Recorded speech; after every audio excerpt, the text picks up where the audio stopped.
ಬೆಳಿಗ್ಗೆ 5-5:30ಗೆ ಏಳಿಸ್ತಿದ್ರು. ಮತ್ತು 5ರಿಂದ 8 ಗಂಟೆ ತನಕ ಓದಬೇಕು. ಮತ್ತು ತಿಂಡಿ ಹೊಟ್ಟೆಲ್ಲ ಕ್ಲಾಸಿಗೆ ಹೋಗ್ತಿದ್ದೆ. ಕ್ಲಾಸಲ್ಲಿ ಒಂದು 6 ವಿಭಾಗ ಮಾಡಿ ನಮ್ಮನ್ನು ಓದಿಸ್ತಿದ್ರು. ಮನೆಯವರು ಫೋನ್ ಮಾಡೋಕ್ಕೆಲ್ಲ ಓದು ಅಂತ ಹೇಳ್ತಿದ್ರು. ಒಳ್ಳೆ ಮಾರ್ಕ್ ತೆಗಿಬೇಕು ಅಂತ ಹೇಳ್ತಿದ್ರು. ನಮಗೆ ಫಸ್ಟಿಗೆ ಹೋಗುವಾಗ ಚಲಪತಿ ಸರ್ ಇದ್ದರು, ಅವರು ತುಂಬ ಸ್ಟ್ರಿಕ್ಟ್ ಇದ್ದರು. ಅವರು ಒಳ್ಳೆ ನಿಲ್ಲಿಸಿದ ಕಾರಣ ಇಷ್ಟು ಮಾರ್ಕ್ ಅಂತ ತುಂಬ ಖುಷಿ ಆಗ್ತಾ ಉಂಟು. ರಾಜ್ಯ ಮಟ್ಟದಲ್ಲಿ 8ನೇ ರ್ಯಾಂಕ್ ಪಡೆದಿದ್ದೇನೆ. ತುಂಬ ಹೆಮ್ಮೆ ಉಂಟು. ಅಪ್ಪ ಅಮ್ಮ ಸಹ ಖುಷಿಯಲ್ಲಿದ್ದಾರೆ.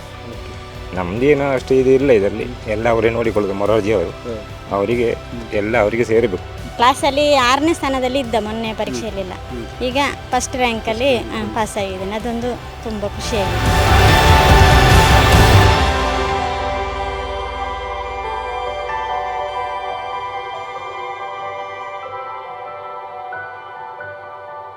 ನಮಸ್ತೆ ವೀಕ್ಷಕರೇ, ಮತ್ತೋರ್ವ SSLC ಪರೀಕ್ಷೆಯ ಸಾಧಕನ ಮನೆಯಲ್ಲಿದ್ದೇವೆ. ಪಂಜದ ಮೊರಾರ್ಜಿ ಸ್ಕೂಲ್ನ ವಿದ್ಯಾರ್ಥಿ 618 ಅಂಕಗಳೊಂದಿಗೆ ರಾಜ್ಯ ಮಟ್ಟದಲ್ಲಿ 8ನೇ ರ್ಯಾಂಕ್ ಪಡೆದು ಸಾಧನೆಯನ್ನು ಮಾಡಿದ್ದಾರೆ. ಅಮರಪಡ್ನೂರು ಗ್ರಾಮದ ಪಡ್ಪು ದಿನೇಶ್ ಮತ್ತು ವೀಣಾ ದಂಪತಿಯ ಪುತ್ರ, ಬಹುಮುಖ ಪ್ರತಿಭೆ. ಒಳ್ಳೆ ಸಾಧನೆಯನ್ನು ಮಾಡಿದ ಈ ವಿದ್ಯಾರ್ಥಿಯನ್ನು ಪರಿಚಯ ಮಾಡಿಕೊಡ್ತಾ ಇದ್ದೇವೆ.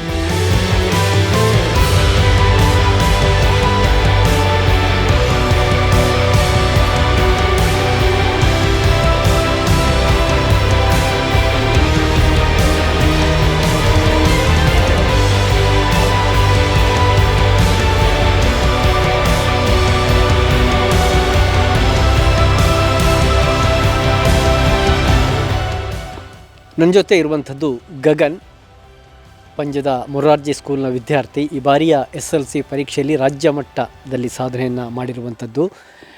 ಗಗನ್, ಅಭಿನಂದನೆಗಳು. ಧನ್ಯವಾದ. ಶಾಲೆ ಈ ಬಾಲ್ಯದಿಂದ ಯಾವ ಶಾಲೆಯಲ್ಲಿ ಓದ್ರಿ?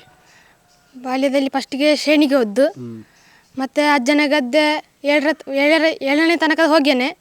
6ನೇಗೆ ಮೊರಾರ್ಜಿ ಸ್ಕೂಲಿಗೆ ಬರೆದು 7ನೇಲಿ ಸಿಕ್ಕಿತು, ಮತ್ತು ಅಲ್ಲಿ ಓದೋದು. 618 ಮಾರ್ಕ್ ಬಂದಿದೆಯಲ್ಲ? ಮನೆಯವರಿಗೆಲ್ಲ ತುಂಬ ಖುಷಿ ಆಯಿತು. ಹೇಗೆ ನಿಮ್ಮ ಶಾಲೆ ಹೇಗಿದೆ? ಚೆನ್ನಾಗಿದೆ. ಬೆಳಿಗ್ಗೆಯಿಂದ ಸಂಜೆ ತನಕ ಟೈಮ್ ಟೇಬಲ್ ಇರ್ತದೆ. ತಿಂಡಿ ಎಲ್ಲ ಚೆಂದ ಇತ್ತು. ಬೆಳಿಗ್ಗೆ 5-5:30ಗೆ ಏಳಿಸ್ತಿದ್ರು. ಮತ್ತು 5ರಿಂದ 8 ಗಂಟೆ ತನಕ ಓದಬೇಕು. ಮತ್ತು ತಿಂಡಿ ಹೊಟ್ಟೆಲ್ಲ ಕ್ಲಾಸಿಗೆ ಹೋಗ್ತಿದ್ದೆ. ಕ್ಲಾಸಲ್ಲಿ ಒಂದು 6 ವಿಭಾಗ ಮಾಡಿ ನಮ್ಮನ್ನು ಓದಿಸ್ತಿದ್ರು. ಎಕ್ಸಾಮಿಗೆ ಅಂತಲೇ ಓದ್ತಾ ಇದ್ರಾ ಅಲ್ಲ ಮಾಮೂಲಿಯಾಗಿ ಹೇಗೆ? ಮಾಮೂಲಿ ಓದ್ತಿದ್ದದ್ದು. ಅಂದರೆ ತುಂಬ ಸ್ಟ್ರೆಸ್ ಕೊಡ್ತಿರ್ಲಿಲ್ಲ. ಓದುವಾಗ ಇಂಟ್ರೆಸ್ಟ್ ಓದ್ತಿದ್ದೆವು. ಮನೆಯಲ್ಲಿ ಯಾವ ರೀತಿ ಸಪೋರ್ಟ್ ಮಾಡ್ತಾಯಿದ್ರು? ಮನೆಯವರು ಫೋನ್ ಮಾಡೋಕ್ಕೆಲ್ಲ ಓದು ಅಂತ ಹೇಳ್ತಿದ್ರು. ಒಳ್ಳೆ ಮಾರ್ಕ್ ತೆಗಿಬೇಕು ಅಂತ ಹೇಳ್ತಿದ್ರು. ಎಷ್ಟು ದಿನಕ್ಕೊಮ್ಮೆ ಮನೆಗೆ ಬರಲಿಕ್ಕೆ ಆಗ್ತದೆ? ತಿಂಗಳಿಗೊಮ್ಮೆ. ಮನೆಗೆ ಬರ್ಲಿಕ್ಕೆ ಆಗ್ತಿಲ್ಲ, ಮನೆಯವರು ಬರ್ತಿದ್ರು. ನಮಗೆ ಮಧ್ಯಾವಧಿಗೊಮ್ಮೆ ಮತ್ತು ಲಾಸ್ಟಿಗೆ ಅಷ್ಟೇ ಬಿಡ್ತಿದ್ದದು. ಮತ್ತು ನಮಗೆ ಫಸ್ಟಿಗೆ ಹೋಗುವಾಗ ಚಲಪತಿ ಸರ್ ಇದ್ದರು, ಅವರು ತುಂಬ ಸ್ಟ್ರಿಕ್ಟ್ ಇದ್ದರು. ಅವರು ಒಳ್ಳೆ ನಿಲ್ಲಿಸಿದ ಕಾರಣ ಇಷ್ಟು ಮಾರ್ಕ್ ಅಂತ ಹೇಳಿ. ಏನು ಆ್ಯಂಬಿಷನ್ ಇದೆ, ಗುರಿ ಏನಿದೆ? ಗುರಿ ಮರೈನ್ ಇಂಜಿನಿಯರಿಂಗ್ ಮಾಡೋಕ್ಕಂತ ಆಸೆ. ಯಾವ ಕಾರಣಕ್ಕೆ ಆಸಕ್ತಿಯಾ? ಆಸಕ್ತಿ. ಓಕೆ, ಬೇರೆ ಆ್ಯಕ್ಟಿವಿಟೀಸ್ ಏನಿದೆ? ಡ್ರಾಯಿಂಗ್ ಎಲ್ಲ ಬರೀತೆ ಅಂತಲ್ಲ? ಚಿತ್ರ ಮಾಡ್ತೇನೆ. ಮತ್ತು ಆಟ ಸ್ವಲ್ಪ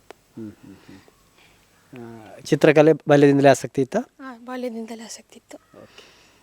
10ನೇ ತರಗತಿಯಲ್ಲಿ ಸಾಧನೆಯನ್ನು ಮಾಡಿರುವಂಥ ಗಗನ್ ಅವರ ಪೋಷಕರು ನಮ್ಮ ಜೊತೆ ಇದ್ದಾರೆ. ಹೆಸರು ಸರ್? ದಿನೇಶ್ ಪಡ್ಪು. ಒಂದು ವೀಣಾ ಪಡ್ಪು. ಪೃಥ್ವಿ. ಏನು ಮಾಡ್ತೀರಿ? ನಾನು PUC ಆಯಿತು, ಇನ್ನು ಡಿಗ್ರಿ ಮಾಡುವಂತ ನೆನೆಸಿದ್ದೇನೆ. ಓಕೆ, ತಮ್ಮನ ಸಾಧನೆ ಬಗ್ಗೆ ಏನು ಅನ್ನಿಸ್ತಾ ಇದೆ? ತುಂಬ ಖುಷಿ ಆಗ್ತಾ ಉಂಟು. ರಾಜ್ಯ ಮಟ್ಟದಲ್ಲಿ 8ನೇ ರ್ಯಾಂಕ್ ಪಡೆದಿದ್ದೇನೆ. ತುಂಬ ಹೆಮ್ಮೆ ಉಂಟು. ಅಪ್ಪ ಅಮ್ಮ ಸಹ ಖುಷಿಯಲ್ಲಿದ್ದಾರೆ. ಓಕೆ, ಏನು ಹೇಳ್ತೀರಿ ದಿನೇಶ್ ಅಣ್ಣ? ತುಂಬ ಖುಷಿ ಆಯಿತು. ಅದಕ್ಕೆ ಏನು ಕೆಲಸ ಮಾಡ್ತಾಯಿದ್ರಿ? ನಾನು ಗಾರೆ ಕೆಲಸ. ಅದಕ್ಕೆ ಮುಂದೆ ಈಗ ಸುದ್ದಿ ಅವರಿಗೆ ಒಂದು ಥ್ಯಾಂಕ್ಸ್ ಹೇಳಬೇಕು. ಯಾವುದೇ ಪ್ರತಿಭೆ ಇದ್ದರೂ ಗುರುತಿಸೋದು ಅವರೇ. ಈಗ ಅದರಲ್ಲಿ ಈಗ ಮನೆಗೆ ಬಲಿಕೆ ಕಾರಣ ಮಗ, ಅವನ ಪ್ರತಿಭೆ. ತುಂಬ ಸಂತೋಷ ಆಗಿದೆ. ಅದರಲ್ಲಿ ಈಗ ನಮ್ಮದೇನೋ ಅಷ್ಟು ಇದು ಇಲ್ಲ ಇದರಲ್ಲಿ, ಎಲ್ಲ ಅವರೇ ನೋಡಿಕೊಳ್ಳೋದು. ಮೊರಾರ್ಜಿ ಅವರಿಗೆ ಸೇರಬೇಕು ಲೆಕ್ಕ. ಅದರಲ್ಲಿ ಚಲಪತಿಯವರು ತುಂಬ ಇದು ಮಾಡಿದ್ದಾರೆ. ಹಾಗೆ ತುಂಬ ಖುಷಿಯಾಗಿದೆ. ಖಂಡಿತ. ವೀಣಕ್ಕ? ನಾವು ಅದೇ ಅವನಿಗೆ ಮೊರಾರ್ಜಿ ಸಿಗಬೇಕು ಅಂತ ನಾನೇ ಅಪ್ಲಿಕೇಶನ್ ಎಲ್ಲ ತಂದು ಮೊರಾರ್ಜಿ ಶಾಲೆಗೆ ಸೇರಿಸಿದ್ದು. ಅಪ್ಲಿಕೇಶನ್ ಬರ್ದಾದ ಮೇಲೆ ಮುಲ್ಕಿ ಶಾಲೆಗೆ ಕರೆದ್ರು ಅವನನ್ನು. ಮುಲ್ಕಿಗೆ ಹೋಗುವಾಗ ದೂರ ಆಯಿತು ಬೇಡ ಅಂತ, ಮತ್ತು ಅವನಿಗೆ ಮನಸ್ಸು ಇರಲಿಲ್ಲ, ನಾನು ಹೋಗುವುದಿಲ್ಲ ಅಮ್ಮ ಅಂತ ಹೇಳಿದ, ಇಲ್ಲೇ ಇರ್ತೇನೆ ಅಂತ. ಆಮೇಲೆ ವಾಪಸ್ ಅವರು ಚಾಲಪ್ಪ ಇಲ್ಲಿಗೆ ಕೌನ್ಸಿಲಿಂಗ್ಗೆ ಕರೆದಿದ್ರು ಮಂಗಳೂರಿಗೆ. ಅಲ್ಲಿಗೆ ಸಹ ಪಂಜದಲ್ಲಿ ಫುಲ್ಲಾಗಿದೆ ಬೇಡ ಅಂತೇಳಿ ಬಿಟ್ಟೆವು. ಅಷ್ಟೊತ್ತಿಗೆ ಸರ್ ಅವರು ಚಲಪತಿ ಸರಿಂದಾಗಿ ನಾವೀಗ ಕಳಿಸಿದ್ದು ವಾಪಸ್ಸು. ಕಳಿಸಿ ಆಗೋ ಇವನು ಬಂದಾಗ ಹೇಳಿದ್ ನಾನು ಹೋಗುದಿಲ್ಲ ನೀನು ಹೋಗು ಅಂತ. ಆಮೇಲೆ ವಾಪಸ್ ಅಪ್ಪನಿಗೆ ಫೋನ್ ಮಾಡಿ ಕೇಳಿ ಅವರೇ ಒತ್ತಾಯ ಮಾಡಿದ್ದು ಸರ್, ಒತ್ತಾಯ ಮಾಡಿ ಆಯಿತು ಅಂತ ಹೇಳಿ ಒಪ್ಪಿ ಹೋಗಿದ್ದಾನೆ. ಹೋಗಿ ಈಗ ನಮಗೊಂದು ಖುಷಿಯ ವಿಚಾರ, ಒಳ್ಳೆಯ ಮಾರ್ಕ್ ತೆಗೆದು ಕ್ಲಾಸಲ್ಲಿ 6ನೇ ಸ್ಥಾನದಲ್ಲಿ ಇದ್ದ ಮೊನ್ನೆ ಪರೀಕ್ಷೆಯಲ್ಲೆಲ್ಲ. ಈಗ ಫಸ್ಟ್ ರ್ಯಾಂಕಲ್ಲಿ ಪಾಸ್ ಆಗಿದ್ದೇನೆ. ಅದೊಂದು ತುಂಬ ಖುಷಿಯಾಗಿದೆ. ಎಲ್ರಿಗೂ ಖುಷಿ. ಹೌದು, ಎಲ್ಲರಿಗೂ ಖುಷಿಯಾಗಿದೆ. ಬಿಟ್ಟಿರ್ಲಿಕ್ಕೆ ಆಗ್ತದ ಮಗನನ್ನು ಫಸ್ಟಿಗೆ ಭಾರಿ ಕಷ್ಟ ಆಯಿತು. ಇವಳು ಮಗಳು ಬರುವಾಗ ಸಹ ನನಗೆ ಬೇಸರ ಆಗೋದು, ಯಾಕೆ ಬೈತಾ ಇದ್ಲು, ನೀನು ಎಂತ ಅಮ್ಮ ಹಾಗೆ ಬೇಸರ ಮಾಡೋದು, ನನಗೆ ಬೇಸರ ಆಗ್ತದೆ ಅಂತ. ಆದರೂ ಮತ್ತೆ ಮತ್ತೆ ಮತ್ತೆ ಅವನೇ ಖುಷಿಯಲ್ಲಿರುವಾಗ ನಮಗೆ ಕೂಡ ಖುಷಿ ಆಗ್ತಿತ್ತು. ತಿಂಗಳಿಗೊಮ್ಮೆ ಹೋಗಿ ನೋಡಿ ಮಾತಾಡಿ ಅವನಿಗೆ ಬೇಕಾದನ್ನೆಲ್ಲ ಕೊಟ್ಟು ಬರ್ತಿದ್ದೆವು. ಹಾಗೆ ಪ್ರತಿಭಾವಂತ ವಿದ್ಯಾರ್ಥಿ, ಹೆಸರು ಗಗನ್, ಆದರೆ ಸಾಗರದಲ್ಲಿ ಕೆಲಸ ಮಾಡಬೇಕು ಅಂತ ಬಯಸ್ತಾ ಇದ್ದಾರೆ. ಓಕೆ, ಒಳ್ಳೆಯದಾಗಲಿ ಎನ್ನುವುದು ನಮ್ಮ ಹಾರೈಕೆ ಕೂಡ.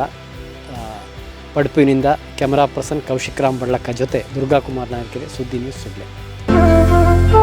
ಅತ್ತೆ, ಇದು ನನ್ನ ಬರ್ಡೇ ಗಿಫ್ಟ್. ಇದೆಲ್ಲ ಜೀವನದಲ್ಲಿ ನನಗೋಸ್ಕರ ತಗೊಂಡ್ಬಂದಿದ್ದಾರೆ. ನಿನ್ ಮೇಲೆ ತುಂಬಾ ಚೆನ್ನಾಗಿ ಕಾಣುತ್ತೆ. ಇದು ತುಂಬಾ ಚೆನ್ನಾಗಿದೆ ಅಲ್ವಾ? ತುಂಬಾ ಚೆನ್ನಾಗಿದೆ.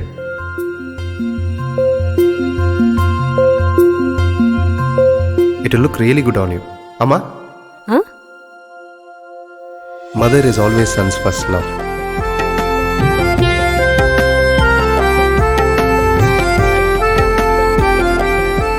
ಪ್ರತಿ ಪೀಳಿಗೆಯ ಪ್ರೀತಿಯ ಮಳಿಗೆ GL ಆಚಾರ್ಯ ಜ್ಯುವೆಲರ್ಸ್.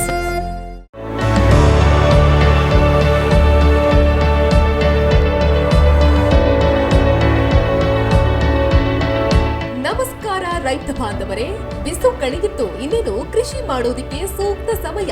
ಹಾಗಾಗಿ ಉತ್ತಮ ಗುಣಮಟ್ಟದ ಗಿಡಗಳಿರುವ ನರ್ಸರಿಯನ್ನ ಹುಡುಕ್ತಾ ಇದ್ದೀರಾ? ಹಾಗಾದ್ರೆ ನಮ್ಮ ಸುಳ್ಳದ ಮೊಗರ್ಪಣೆ ಮಸೀದಿ ಮುಂಭಾಗವಿರುವ ಕರ್ನಾಟಕ ಅಗ್ರಿ ಗಾರ್ಡನ್ ನರ್ಸರಿಗೆ ಭೇಟಿ ಕೊಡಿ. ಇಲ್ಲಿ 3 ಎಕರೆ ಜಮೀನಿನಲ್ಲಿ ತಯಾರಾಗ್ತಾ ಇದೆ ಉತ್ತಮ ತಳಿಯ ಹೈಬ್ರಿಡ್ ತೆಂಗಿನ ಗಿಡಗಳು, ಕೋಕೋ ಗಿಡಗಳು, ಅಡಿಕೆ ಗಿಡಗಳಾದ ಎಂಟರಮಂಗಲ, ಮೋಹಿತ್ ನಗರ, ಸೈಗಾನ್, ರತ್ನಗಿರಿ, ಸುಮಂಗಲ, ಸ್ವರ್ಣಮಂಗಳ, ಊರಿನ ಮಂಗಳ ಮತ್ತು ಜಾಯಿಕಾಯಿ ಗಿಡ, ವಿವಿಧ ರೀತಿಯ ಹಣ್ಣಿನ ಗಿಡಗಳು, ಕರಿಮೆಣಸಿನ ಕಸಿ ಗಿಡ, ಪಣಿಯೂರು 7 ಲಭ್ಯ ಹಾಗೂ ಶತಮಂಗಲ ಅಡಿಕೆ ಗಿಡಗಳು ಲಭ್ಯ. Karnataka agri garden nursery, Mogarpane, Halegate, Sullia. Booking ಆಗಿ ಇಂದೇ ಸಂಪರ್ಕಿಸಿ 9048865019 99461 23801.